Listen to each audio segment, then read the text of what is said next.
Hi everyone, welcome to another episode of the No Beef Podcast. I am your host, BOBZ Bobby. So today we've got a very important special guest. You know how we do it. We do not introduce the guest introduce themselves. So today, sir, can you please introduce yourself? So hi, I'm Andrew Kerr. I'm the Chief Executive of the City of Edinburgh Council. And thank you, Andrew. Thank you for coming on. Andrew, can you tell us what's your thoughts on racism and racism in Edinburgh? Well, my personal view is that I hate prejudice of any kind. If I'm being absolutely honest, it's quite a lot of the time. I think we, those of us who are not of Black origin or of Asian origin, cannot possibly understand what it's like to feel and live within a society that, whether it's overt or not, actually complies with racism. And I think we have to ensure that our colleagues are listened to and listen to real lives to understand what is going on, because I don't think as a white person I can understand that, because I'm not subject to it. I hear it sometimes passing me by, and it's a little bit like racial prejudice, a little bit like religious prejudice or sexual prejudice. You hear it informally because it's a bit of a joke, etc. And of course, it's no longer a bit of a joke. Never and hasn't been for a long, long time. And I think we have to make sure that we listen to that experience of our colleagues who work for us, and our experience of colleagues in the city who are experiencing on a day-to-day basis and what we do about it. You touched on how we have to listen and we need to start trying to make a change. Just to elaborate on that, when you do casually hear the casual racism jokes, the prejudice jokes, the religious jokes and so on, as a white male, and I'm not saying as a white male in your position, what you do as your profession, but as a white male, how do you feel when you hear such conversations, such dialogues? And then I'm going to ask, how do you feel of the man in your position? Well, if I'm being honest, I feel a bit embarrassed and ashamed.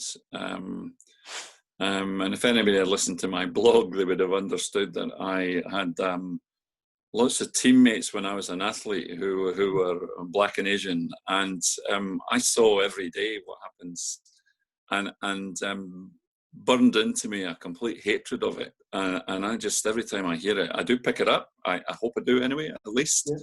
Although I'm sure, like everyone else, I don't hear it because I'm not there. Yeah. And I've got to make sure that I do what I try and do about it, and what we are going to trying to do about it, is make sure we've got some routes to listen to colleagues and then adjust what we do as an organisation, because a man in my position has got to pay attention to all the people that work for the council, in our case, and work for me, and make sure that they are treated equally. I mean, equalities should be right at the heart of everything we do, and whether that's racial equality or sexual equality or religious equality, then it doesn't really matter. It's equally important. And I think we've got to make sure that we ensure that that's listened to, and it's part of our policies and actions, maybe more importantly, going forward. 100%, 100%. And now that you've touched on, obviously, man of your position and people working for you, diversity in the council, as a Black man, okay, who is a council employee, I work for the council. I have been racially discriminated against in the workplace. Yes, there was precautions that were taken, protocols that were followed, and so on. But for me, I just feel that in my duration in the council, there are still these jokes happening, inappropriate jokes, these casual racism jokes. And I'm not saying these people that crack these jokes, make these jokes, are racist. No, because they've heard it somewhere else. So they think, oh, I can say that, you know? What can we do to be better I think this is about awareness, and awareness of language, and awareness of how people interact. Because I suspect you are right that quite a number of people make those jokes or make comments, etc., who don't think they're racist. Yeah. And in fact would be horrified if they did. But they still do it because it's funny and it's just things I've heard, etc. And I think you're right. So I think we have to make people aware of those and then pick them up. I think it's down to us as an organisation to just not let it pass by, to actually say that is inappropriate, that you may find that that might be offensive to someone. Have you thought about that? And I think we have to think those things through, because most people I have found are good human beings. They want to do the right things. They want to be nice to people. They're not racist. But they want to, but we've got to make sure that they're aware of how their language and their actions and everything affect other people. And I think that's how we've got to do it. This is more a cultural thing than it is about processes and procedures. But also there is this bit about making it easy for people to do what I've just described, so that it's not, it's the done thing.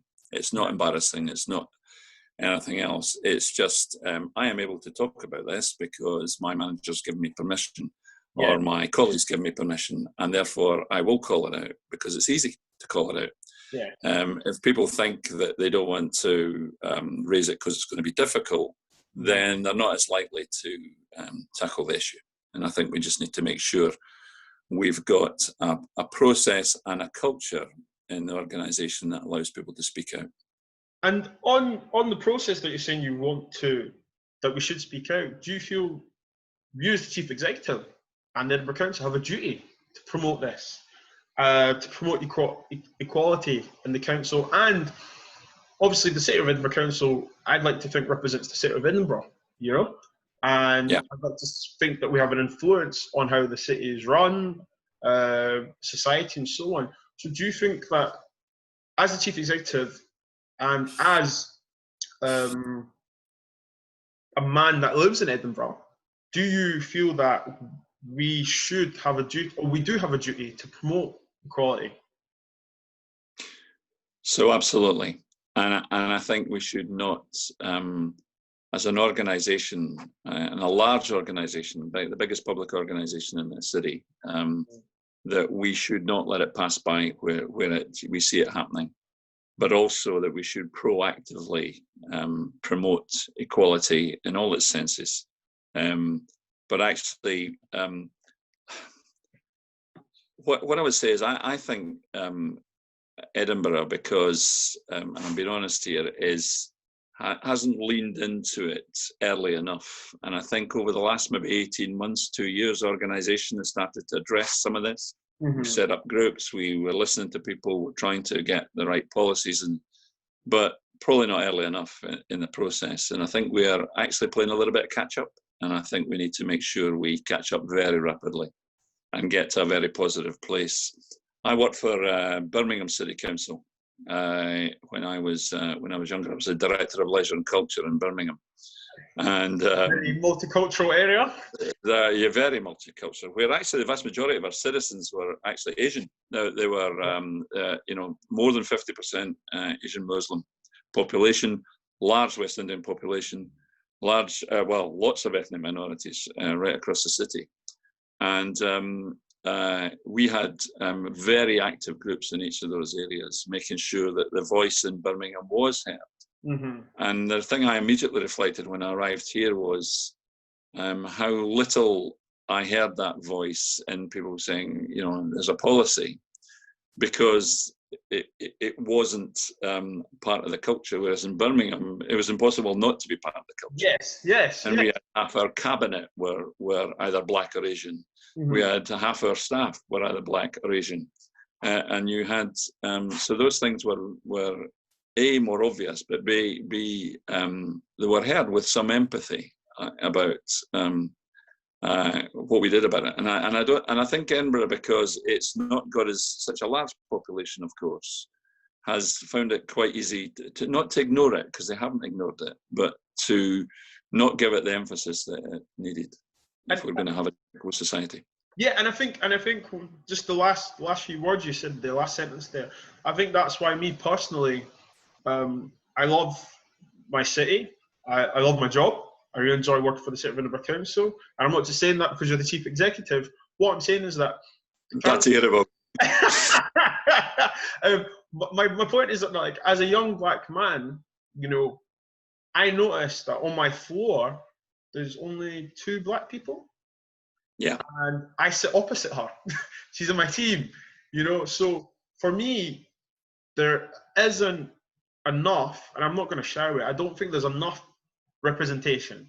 And when I say representation, I mean I don't think there's enough BAME employees in certain positions. For example, a few years back when I was racially discriminated, I was speaking to a white male about racism.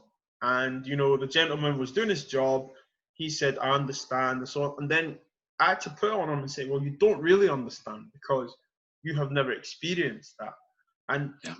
I think it wasn't his fault. He was just doing his job because he was a part of the policy and had to go through the investigation and so on. But then in myself, I had no confidence because you can show me empathy, yes, but you can't understand. And I feel myself that, you know, I want to make a difference. I want to make sure people are having these conversations that are socially aware, that we can't not say ignore it, we have to encourage this movement. We have to encourage representation, diversity. We have to encourage people like me to speak. And not just that, we also need to encourage the community of ethnic minorities, because there's not, in my community, I know a lot of people don't apply to the council because they don't see many black people working there, you know? No. So I say to everyone, yeah, oh, great employee, you know, definitely put a application in, but they say, how many black people work there? You know, Yeah. and automatically, mentally, that dilutes your ambition because you're thinking, no point going there because they don't really employ black people. And I'm not saying that the council are racist. What I'm saying is that we need to create a voice for our community to show that the council does represent us and does listen to us. And I think that leads on to my next question, Andrew. Can I make a comment on that, though? Because yeah. I think there's 2 aspects to that. One of which is we should absolutely represent our community. And we don't represent the percentage of black people that are in our community in the council. And you're absolutely right. The first comment I made in our corporate leadership team when we were talking about this was, listen, I can name you the black people in our floor. And that's because they are few and far between. Yeah. And it's not, and that's not how it should be. But also, I think if you looked at our policies, you wouldn't see too many real barriers to the black community to apply or to whatever else. But what we haven't done is proactively encourage people to do so. And I think there needs to be that proactive bit that we're missing, as opposed to having, you know, proper equal policies that allow people to do so. Because if you don't encourage people, then they don't know that the organisation wants them as employees. They don't know that that's a good career. And I think we have to do this proactive bit as well as just making sure that we're you know, we're equal in aspects of our policy, etc. And I think that, you know, when I'm around my family and friends, and when I tell people, oh yeah, we're friends, I'm like, oh wow, do you really? I'm like, yeah. Some people are shocked because they're like, oh, I've never heard of a black male working in council. I'm like, yeah, we are here. And I think that's what's driven me and encouraged me to set up a network, to speak to yourself, Adam, and just say, look, you know, we are here, you know, so let's try and represent us. Going on from that, from obviously talking about representation and so on, I feel there's another issue that I want to ask you on. It's education. And do you think we can change education in the schools as well as the workplaces to show that equality is taught? Yes, so I do, and we've had several conversations, even the time I've been here, about how are we doing that, and I go back to the how proactive are we about it, as opposed to do we have the right policies even in schools? Because I think we probably have just about the right policies. What we don't have is the proactive promotion of them. And I think discussing the issues that we're just discussing today and listening to people's real stories is really important in doing so. And I think young people particularly take on board those lessons and take on them. I mean, probably the reason I feel so strongly about it was my early experience of it. Please, can you elaborate? Can you tell the guys what actually happened, please?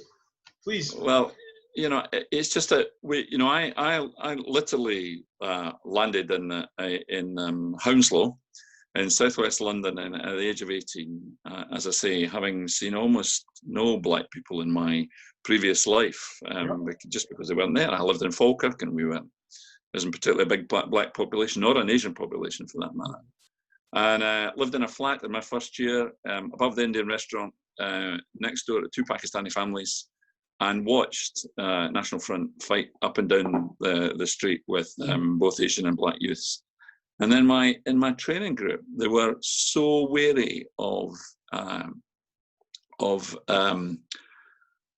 dealing with what was a white-dominated population, even in athletics, where all the coaches were white, where where the vast majority of people in the sport were white, and yet the real stars in the sport at the time, people like Linford Christie, were black. Yeah. I literally was in my group the minority. So how did it feel? How did that feel? And it felt strange. So how do we deal with that? So I dealt with it they pretty much took the mickey out of me being Scottish, and I took the mickey out of them being Jamaican, and we did it that way. We my knowledge of roots reggae was almost legendary. Oh, okay. Because they played it all the time with big they had big ghetto blasters at the time, because there wasn't the iPods and everything else. There was huge ghetto blasters got brought to training, and we listened to roots reggae nearly every night, I would reflect, whether I liked it or not. But I remember turning around the corner, and the real story, the one I remember most, was coming around the corner, and my girlfriend and I, who was also white, came around the corner into training, and the guys were having a discussion about not inviting Janine and I, my girlfriend, to the party on Saturday. Wow. And I remember being so angry. I mean, I just couldn't believe how angry I was, because they were A, excluding me from the conversation, but B, they were just saying, "No, don't invite Andy. He's white." Mm-hmm. And I honestly, I went over and I was really angry, and I said, "You talk about racial prejudice, and what are you doing here? This is exactly." And they were saying, "No, you got this wrong. You got this wrong. It's too dangerous for you to come to our party." Wow. Because at the time there was lots of racial tension and everything else. You can't come. You just can't come. We would like you there, but not some others won't understand. So they actually thought of your well-being. Yeah, they were thinking of my welfare. Now I was going very mad at not being invited, or at least being discriminated in that way. And I remember Linford saying to me, "So that's what I feel every day." And I thought, right, okay, so I get that. Even at 18, you get it, don't you? Yeah. And the other one I do remember is that we used to, as I say, we used to take the mickey out of each other about being Scottish and Jamaican, and I could do a pretty good Jamaican accent by that point. I went to Crystal Palace to train, and with my group, and I was, doing my proper Jamaican accent and whatever else. And one of the other guys that were training there, black guy, came over to me and was just about to have me up against the wall and punch me. Wow. Because he thought I was just taking, he thought I was being racist. That's what he thought. And I had to be my group going, no, he's fine. We just do this. It's the way we do things. Uh-huh.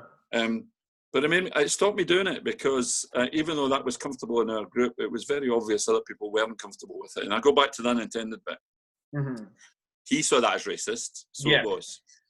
The guys I knew very well didn't, because they knew it wasn't. But that's them.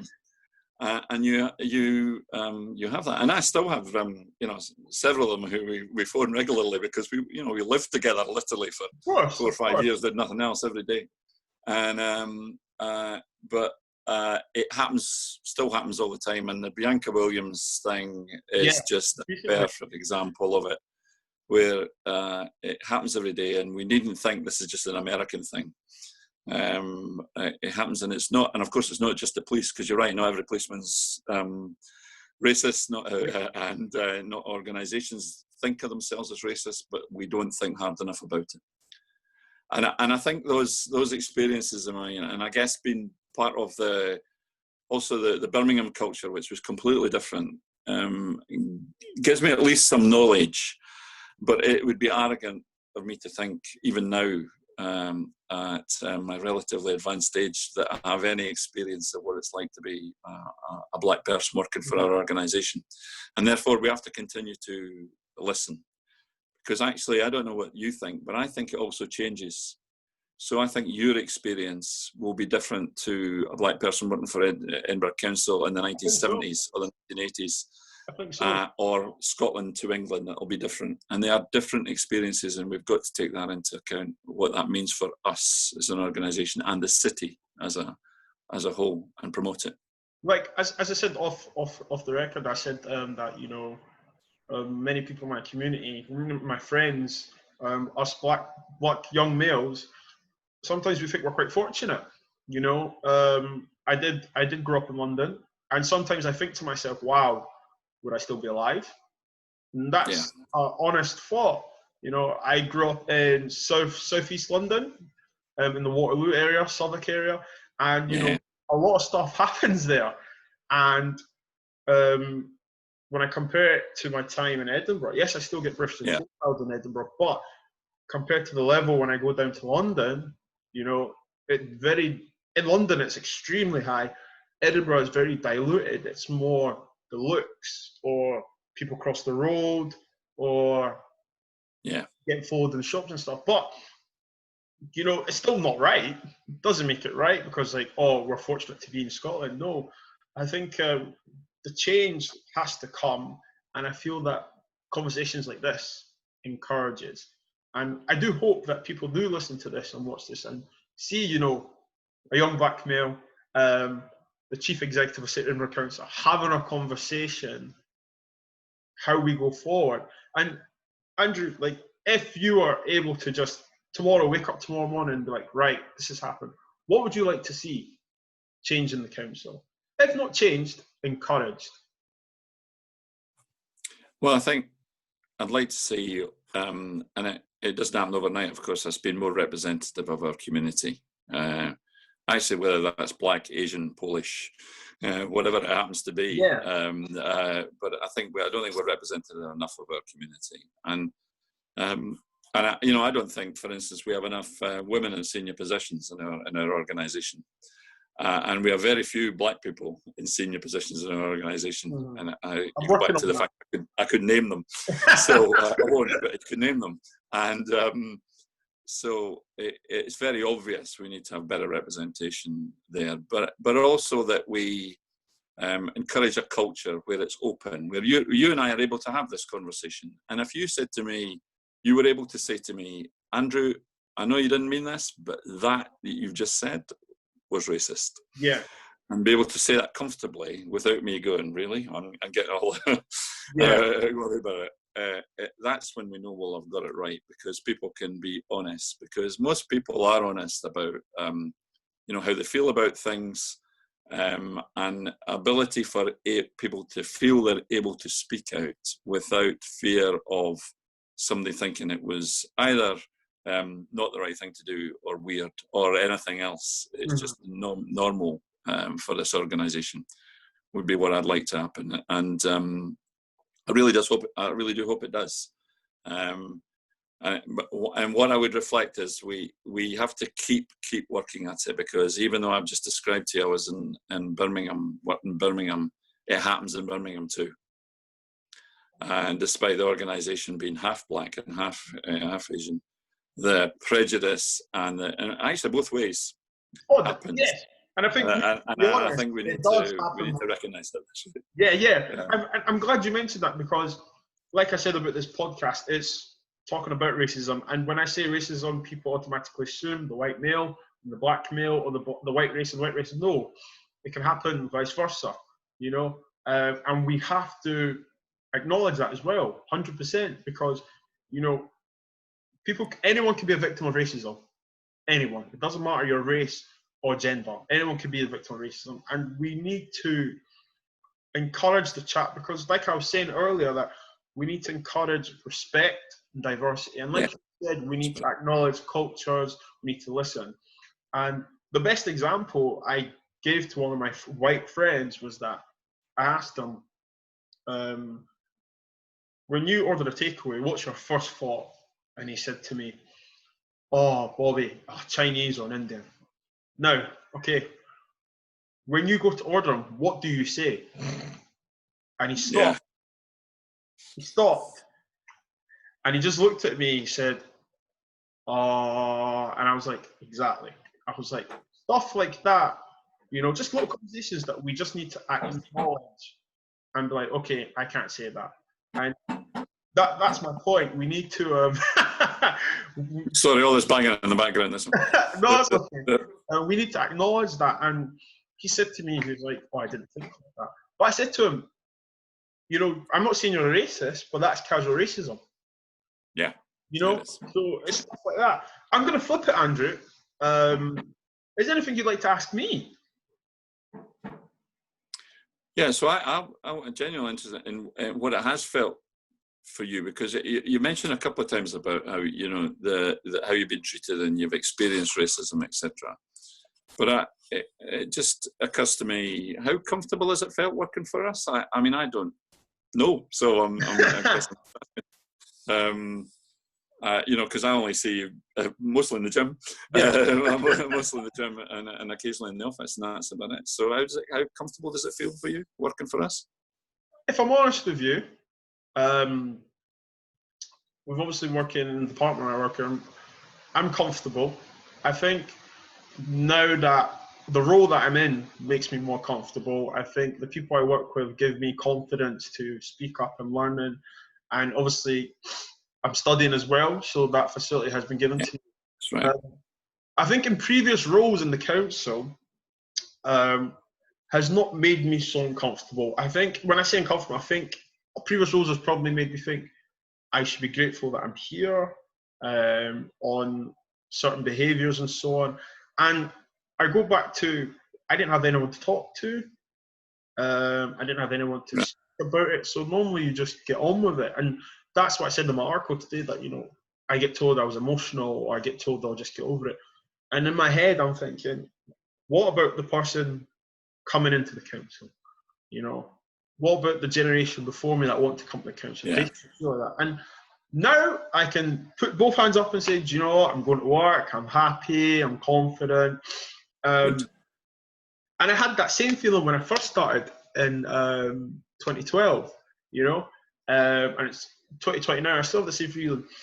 I think I'm more confident as well. I think confident is the key word here. I'm more confident to apply for jobs, to speak my mind, and to approach people like yourself, if I'm going to be honest, which, going on the record, guys, Andrew's a very approachable guy.